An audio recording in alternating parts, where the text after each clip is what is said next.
बिस्मिल्लाहिर्रहमानिर्रहीम अस्सलाम वालेकुम। जी तो दोस्तों, मेरी आज की वीडियो का टॉपिक भी अज़रबैजान में जो डिपोर्ट हुए हैं उनके रिलेटेड है। लास्ट टाइम पिछले दिन मैंने अज़रबैजान से जो डिपोर्ट हुए हैं, जो विज़िट के मामले में आए थे या जो बिज़नेस के लिए आए थे, तो उनके बारे में था। और एक चीज़ मैं मिस कर गया था जिसके बारे में काफ़ी दोस्तों ने काफ़ी मुझसे पूछा भी, तो मैंने सोचा इसके ऊपर भी एक डिटेल से वीडियो अपलोड कर दी जाए। बहुत सी फैमिलीज़, बहुत से दोस्त अज़रबैजान में जब आए, जिनके पास विज़िट वीज़ा था, बिज़नेस वीज़ा था, तो उन्होंने सोचा कि जैसे यूरोप, अमेरिका, कनाडा में असाइलम मिलता है, तो हम यहाँ पे असाइलम ले लेते हैं, स्टे ले लेते हैं, ज़ील ले लेते हैं। तो जिसकी वजह से वो काफ़ी दिन अज़रबैजान में रहे। कुछ लोगों को अज़रबैजान की गवर्नमेंट ने बोला कि आप ये अज़रबैजान, आपका केस जो है ये पास नहीं हुआ और आप अज़रबैजान को लीव कर दें, आप लीगल हैं, आप लीगल वापस चले जाएं। एक तो वो लोग थे जो इस मामले में वापस चले गए, और कुछ वो लोग थे जिनके केसेस अभी चल रहे थे और वो रनिंग केस को छोड़कर वापस चले गए। तो उनका जो स्टेटस है वो क्या होगा? क्या वो जो वापस गए हैं वो डिपोर्ट हैं, लीगल थे, या फिर वो वापस आ सकते हैं?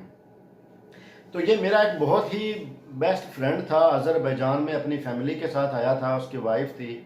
तो वो दोनों अज़रबैजान में उन्होंने असाइलम लिया, अज़रबैजान में तकरीबन 3-4 मंथ रहे। उसके बाद उनको किसी वजह से अज़रबैजान छोड़ना पड़ा, कुछ फैमिलीज इशू थे, तो वो रनिंग जो असाइलम छोड़कर वो वापस चले गए। उसके बाद उन्होंने वीज़ा अप्लाई किया और उसका रिज़ल्ट क्या आया वो मैं आपको बाद में बताऊंगा।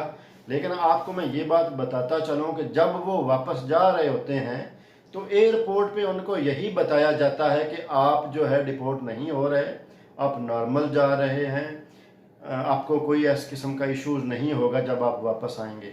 और दूसरी बात मैं ये बता दूं, जिस तरह यूरोपीय कंट्रीज़ में या फिर अमेरिका, कनाडा में जिसने असाइलम किया हुआ होता है तो उसको अकोमोडेशन मिलती है, फूड मिलता है, पैसे मिलते हैं। अज़रबैजान में इस तरह का कुछ नहीं है। अज़रबैजान में बहुत कम ऐसी फैमिलीज़ हैं जिनको ये चीज़ें प्रोवाइड की जाती हैं। हाँ, जो अफ़गानिस्तान से फैमिलीज़ आई हुई थी या फिर ये सीरिया, शाम से आई हुई थी, उन कुछ फैमिलीज़ को जो है वो यूएनओ की तरफ से फैसिलिटेट किया जाता था, क्योंकि इनकी एक जगह थी, वहाँ पे फ्लैट बने हुए हैं, वो यूएनओ की तरफ से ही हैं असाइलम वालों के लिए, और वहाँ पे उनको रखा जाता है। वो बहुत लिमिटेड जगह है, वहाँ पे जब वो फुल हो जाता है तो उसके बाद किसी को वहाँ पे रहने नहीं दिया जाता। और दूसरी बात ये है कि जब वो अपना असाइलम छोड़ कर जाते हैं या फिर उनको बता दिया जाता है कि आपका असाइलम ख़त्म हो गया है, तो वो बेसिकली वो उनको डिपोर्ट नहीं करते, उनको बैन कर दिया जाता है 5 साल के लिए। वो 5 साल अज़रबैजान दोबारा नहीं आ सकते।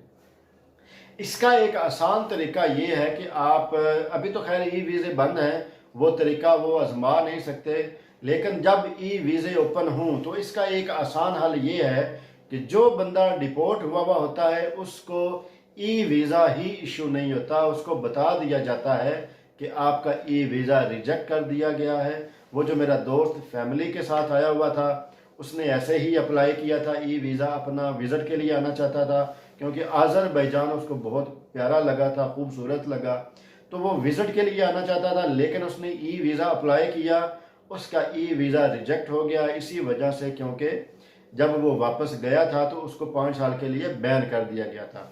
तो जो असाइलम वाले हैं वो बिल्कुल ये मत सोचें कि रनिंग केस छोड़कर या जब उनका केस ख़त्म कर दिया जाता है तो वो लीगल वापस जाते हैं। बेसिकली उनको बैन कर दिया जाता है 5 साल के लिए।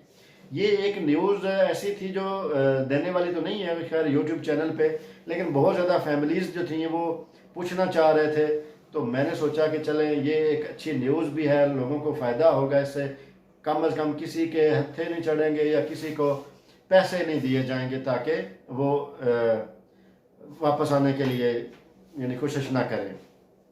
और दूसरी बात ये है कि जो अज़रबैजान से डिपोर्ट हुए किसी वजह से, या उनको फ़ाइन हुआ और उन्होंने फ़ाइन पे करके चले गए, तो वो लीगल हैं। उनको अगर कोई अज़रबैजान में बैठा कंसल्टेंट या उनका दोस्त बोले कि जी आप हमें इतने पैसे दो, हम आपका केस ख़त्म करवा देंगे, चूँकि वो फ़ाइन जो है वो पे करके गया है, तो उसको कोई इशू नहीं है, वो वापस आ सकता है, उसको किसी किस्म का कोई मसला प्रॉब्लम नहीं है, लिहाजा किसी को पे करने की ज़रूरत नहीं है। और जो अगर कोई इस किस्म का आपको कहे, वो टोटल अपनी जेब भरने के लिए बता रहा होगा, क्योंकि फ़ाइन पे करने के बाद ये रीज़न नहीं बनती कि जी हम आपको क्लियर करवाएंगे, अभी तक आप क्लियर नहीं हो। तो ये एक किस्म का मजाक है उनके साथ। ऐसा जो है आप लोग मत सोचिए। जो लोग फ़ाइन पे करके गए हैं वो आ सकते हैं, और जो लोग जिन लोगों को फ़ाइन के पेपर बना दिए गए और उन्होंने फ़ाइन पे नहीं किया, वो भी आ सकते हैं, क्योंकि उनके पास वो फ़ाइन वाले पेपर हैं।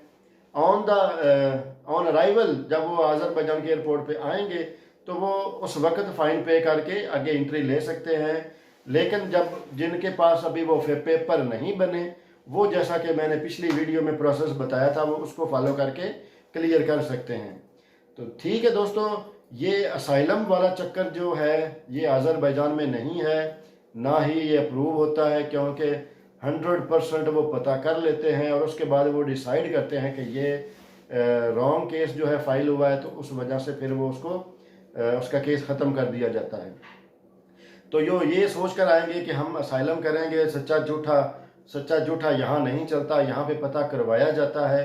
कुछ दिन के बाद उनको रिपोर्ट जब आ जाती है, तो उसके बाद वो उसका केस ख़त्म कर देते हैं। हंगामी बुनियादों पे यहाँ पे असाइलम के बारे में पता करवाया जाता है। तो ठीक है दोस्तों, इंशाल्लाह नेक्स्ट वीडियो में मिलते हैं नेक्स्ट टॉपिक के साथ। तब तक के लिए अल्लाह हाफ़िज़।